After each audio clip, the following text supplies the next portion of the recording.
Boa noite. Cerca de 80 quilos de maconha do tipo skunk foram apreendidas em uma embarcação de passageiros que vinha do município de Japurá, a 744 quilômetros de Manaus. A ação dos policiais foi realizada no momento em que a lancha atracou no porto da Manaus Moderna. Luiz Soares da Silva, de 40 anos, foi preso na manhã desta terça-feira acusado de transportar drogas na própria embarcação. De acordo com o delegado titular do DRCO, as equipes de fiscalização da base Anzol monitoram a rota do tráfico que vem dos rios Japurá, Solimões e Rio Negro para a capital do Amazonas. Durante o monitoramento, a embarcação de Luiz foi considerada suspeita e foi seguida até a orla da Manaus Moderna, no centro de Manaus. Nós dispensamos os passageiros e ficaram apenas a tripulação e o comandante.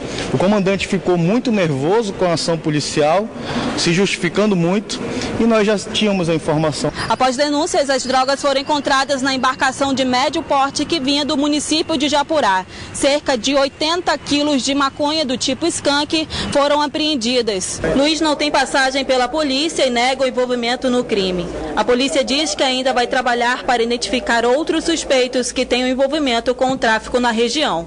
E durante esses 30 dias buscaremos informações e elementos para ver se tem envolvimento de outras pessoas, ou seja, proprietário dessa droga, né, outras pessoas envolvidas neste crime aí. E em Tabatinga, no Rio Japurá, um colombiano foi preso com cerca de 1.700 quilos de droga em uma embarcação próximo à Vila Bittencourt, na fronteira com a Colômbia. Além da droga, foi apreendido um fuzil com munições. A apreensão foi realizada pela Marinha do Brasil no último sábado e já é considerada a maior apreensão do ano aqui na região. E na manhã de hoje, uma audiência pública foi realizada na Assembleia Legislativa do Estado para discutir um reajuste que está sendo proposto na contribuição previdenciária dos funcionários públicos estaduais. Na sessão realizada na manhã de hoje, o principal assunto discutido foi a proposta de aumento gradativo da contribuição dos servidores públicos do Estado para o Fundo Previdenciário do Amazonas de 11% para 14%. Sindicatos que representam os servidores públicos estaduais defendem que o governador deve rever o teor do projeto. Para o presidente do Sindicato dos Fazendários do Estado, não tem nenhum sentido aumentar a alíquota de contribuição. Então, a gente entende que deve-se fazer um novo cálculo assim que a reforma da Previdência for aprovada, aí se for aprovada, e logo em seguida a gente faz um novo estudo atuarial para saber a necessidade de se aumentar uma alíquota. Deputados da oposição fazem duras críticas à proposta de aumento que, na prática, fará os servidores aposentados e pensionistas do Estado contribuírem com mais dinheiro para bancar suas aposentadorias e pensões.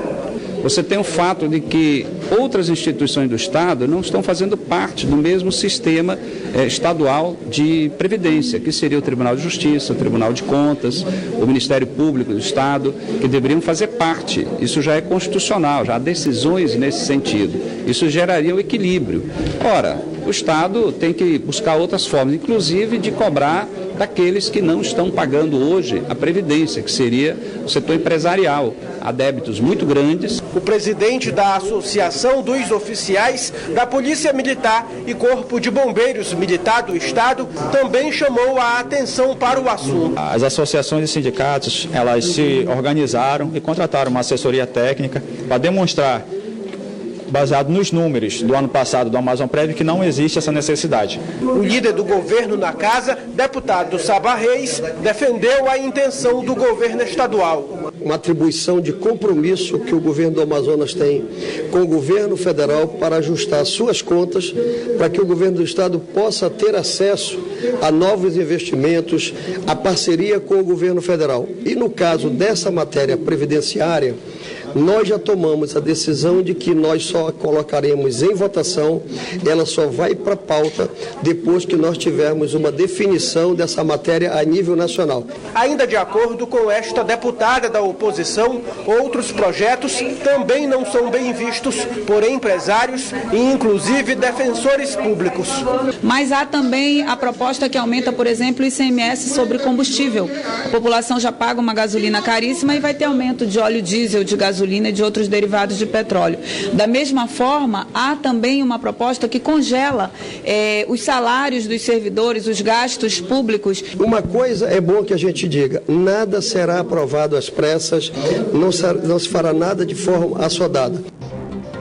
O Corpo de Bombeiros Militar do Amazonas realizou na noite passada a solenidade militar de passagem de comando. Assumiu o coronel Fernando Paiva Pires Júnior, que também acumula a Defesa Civil Estadual.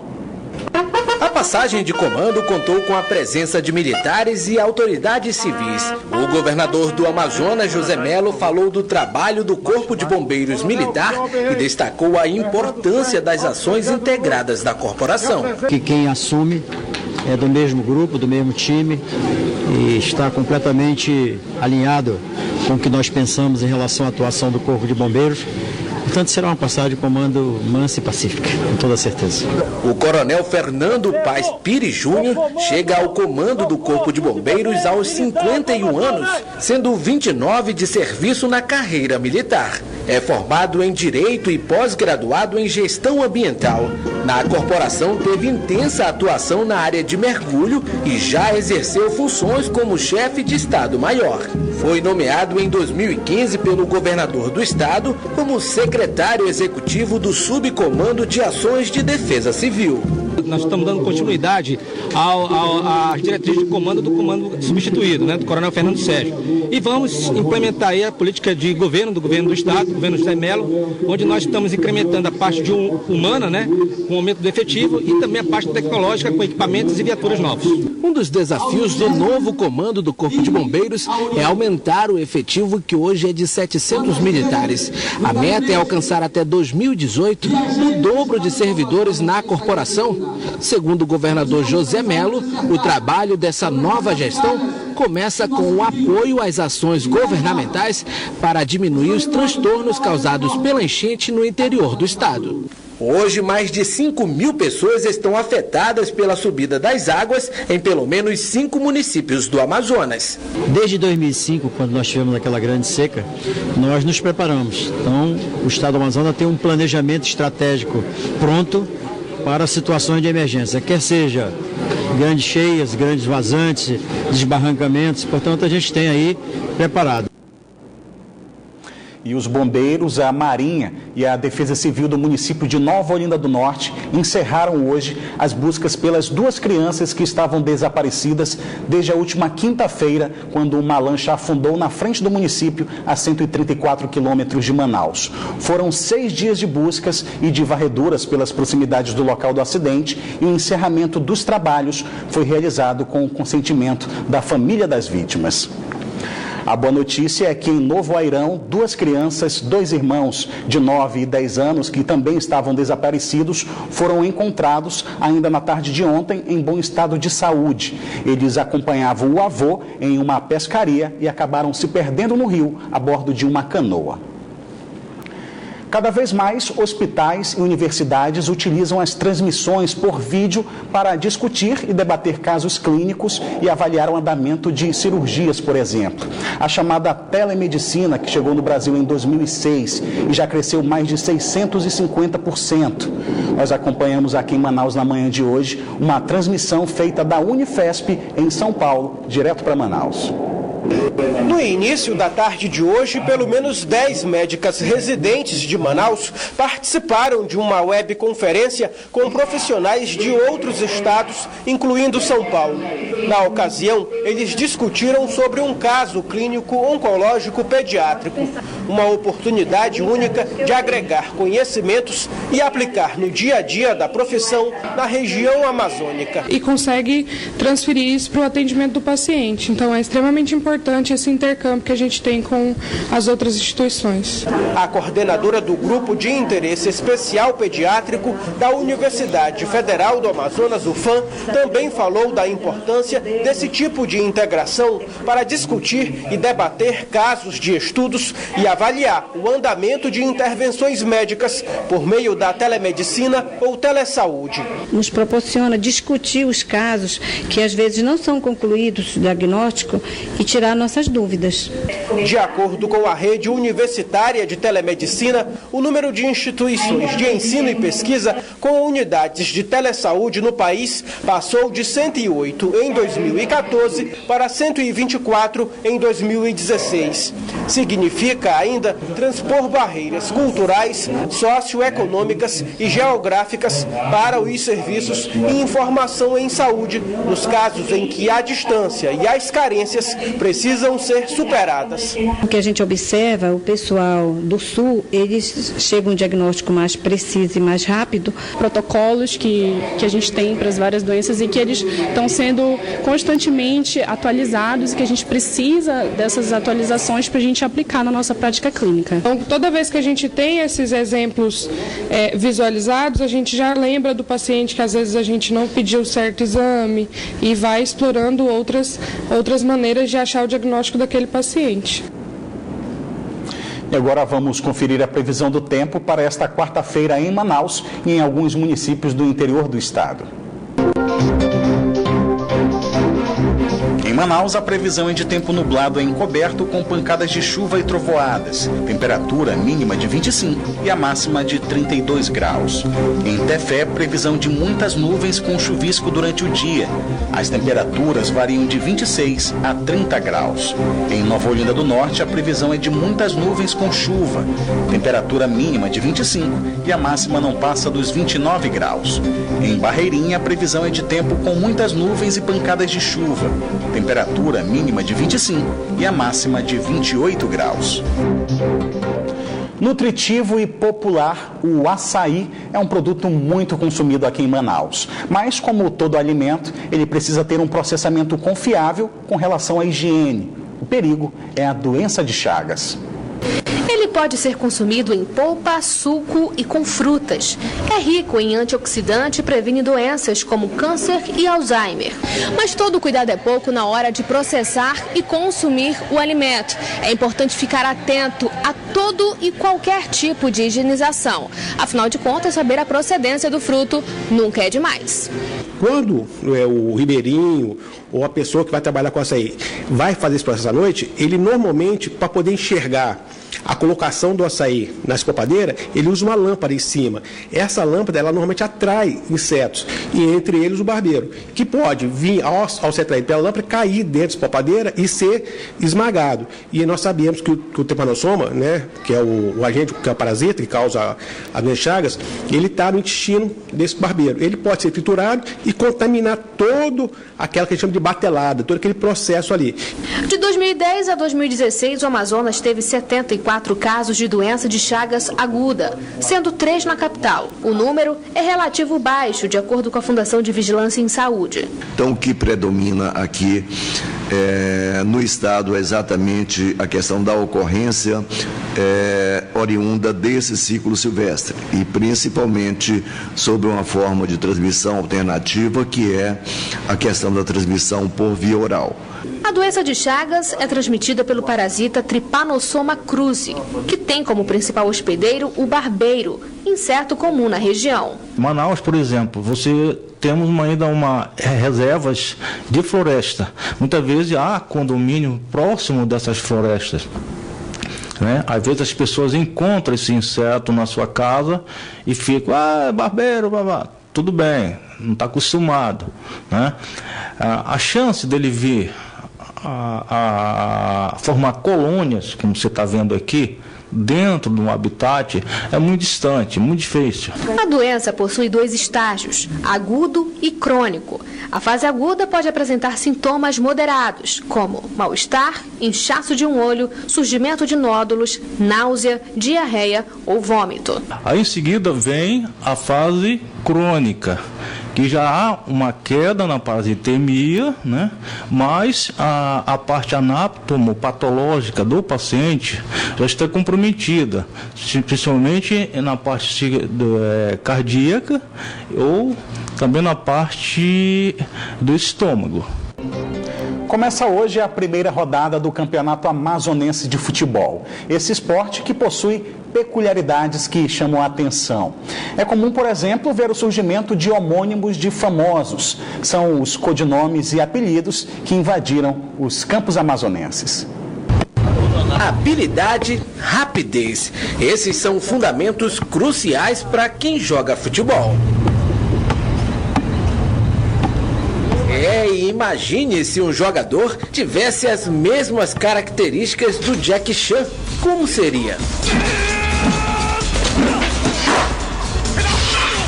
Pois é, no campeonato amazonense, o Jack Chan vai estar em campo e vestindo a camisa do Nacional. O Ivanilson Barbosa Chau quer fazer a proeza de vencer tudo que disputar, assim como acontece nos filmes do ídolo, que não perde uma para os adversários. Com esse negócio de artes marciais não tenho nada a ver não, mas eu no tempo eu usava um penteado meio que pro lado que ficava meio parecido. Aí o Igor Cearense achou que eu era meio parecido com ele. Também acho que por conta da habilidade também, aí ele me apelidou de Jack. O Jack Chan tem 20 anos e quando ele nasceu, o Jack Chan oficial já fazia sucesso nos cinemas. Ele não é o primeiro e nem será o último homônimo que invade os gramados. Os clubes de futebol também não escaparam. O próprio Nacional possui homônimos espalhados pelo mundo. E são esses homônimos que ajudam a compor o folclore do futebol. E não é que essa história vai bem longe aqui no Amazonas? O Faixa Clube é o atual campeão estadual e nessa temporada é tratado como favorito ao bicampeonato amazonense. O time praticamente foi mantido e no elenco jogadores com características diferentes de nomes bem parecidos com ídolos do futebol brasileiro. Roberto Dinamite e Robinho. Aí pelo corte de cabelo, que era igual dele, que eu vi ele jogando e queria fazer o mesmo corte.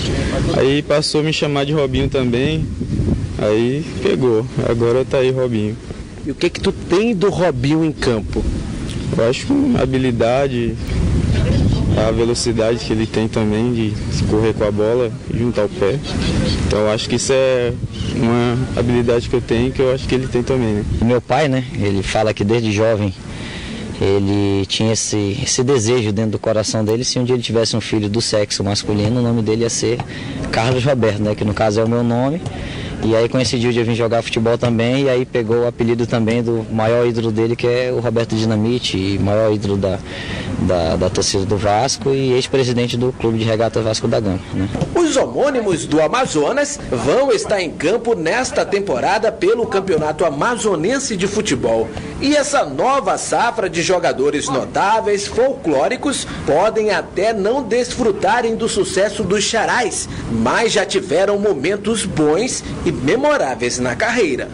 Eu acho um gol que eu fiz pelo Cametá, eu acho contra o Remo, que eu fiz uma grande jogada e dei uma chapada, fui muito feliz em fazer um gol. E eu já tinha visto ele fazer muitos gols assim, pelo Real Madrid. Feliz por toda essa realização do meu pai, por ele ter, em 2013, também ter conhecido o Roberto Dinamite, o maior ídolo dele, pessoalmente, e ter eu como um filho, creio eu que eu seja um dos maiores orgulhos do meu pai por ter me tornado um atleta profissional, por ter realizado os sonhos dele e da minha família. No futebol é comum vermos surgir rapidamente rótulos como o Novo Pelé e codinomes como Robinho ou Dinamite. Alguns desses apelidos acabam pegando, seja pela semelhança física, que foi o caso de Robinho na época, ou seja por uma homenagem ao craque do passado, no caso de Roberto Dinamite. E o interessante é que os homônimos do futebol amazonense não têm só nomes parecidos, o futebol não fica por baixo.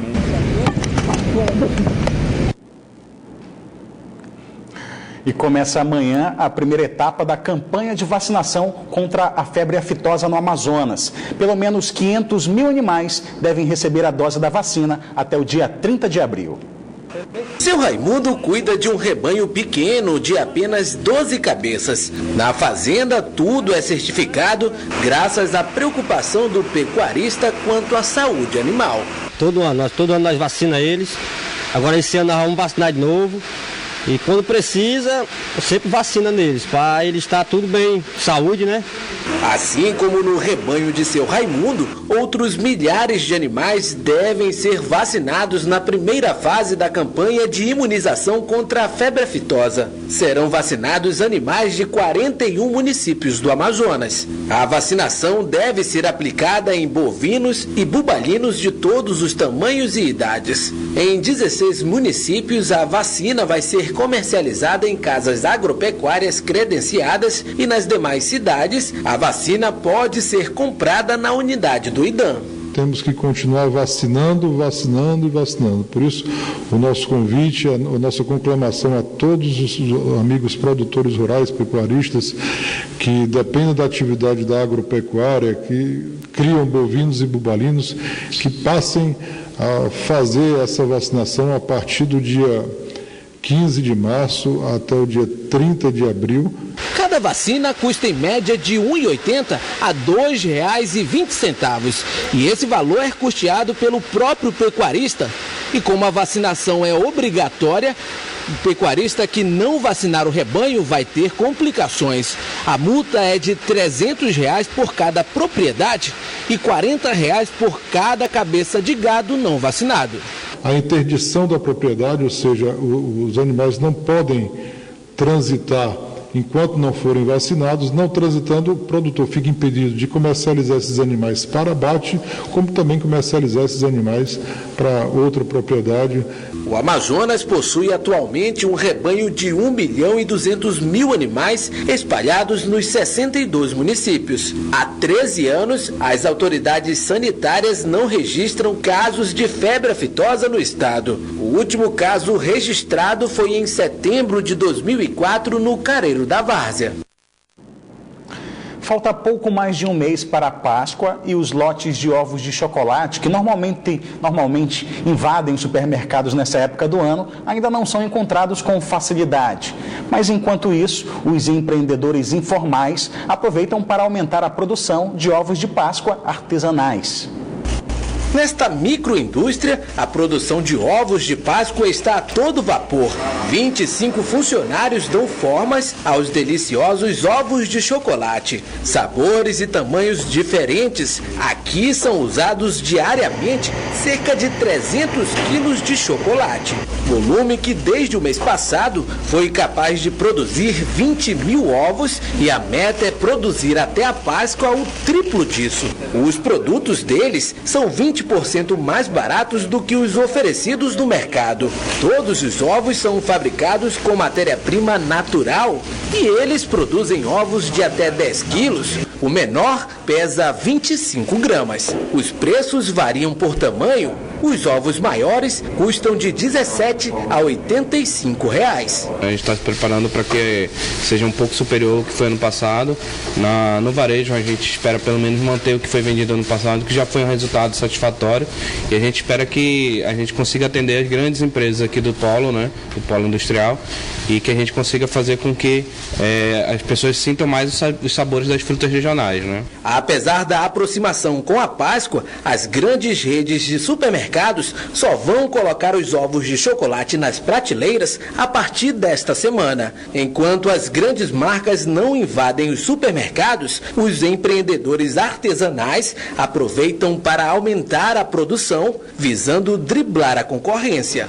Os produtos feitos de forma artesanal vêm ganhando espaço entre os consumidores amazonenses. Pelo segundo ano seguido, esta empreendedora vai produzir uma remessa especial de ovos de chocolate gourmet feitos sob encomenda. Esse ano ela espera lucrar mais que no ano anterior. O autônomo ele precisa apresentar o trabalho dele bem antes de chegar essa data, porque as pessoas vão comprar aquilo que elas veem, né? Então eu tenho que mostrar meu trabalho bem antes de chegar aquela época. E não só na Páscoa eles pedem, mas como também antes, as pessoas olham e já querem muito antes do dia. O mercado oferece ovos de chocolate de diversas formas, enfeites e sabores. Este ano estima-se que os ovos de Páscoa devam movimentar o comércio no período de Páscoa mais que o esperado, tanto que o crescimento nominal deva ultrapassar os 8% este ano.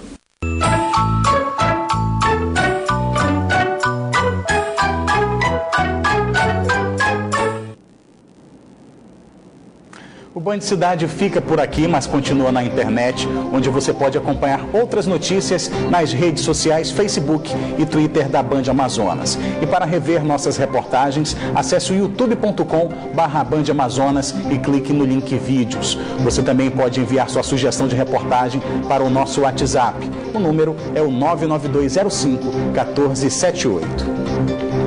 Fique agora com o horário eleitoral. Em seguida, tem o Jornal da Band, com as principais notícias do dia no Brasil e no mundo.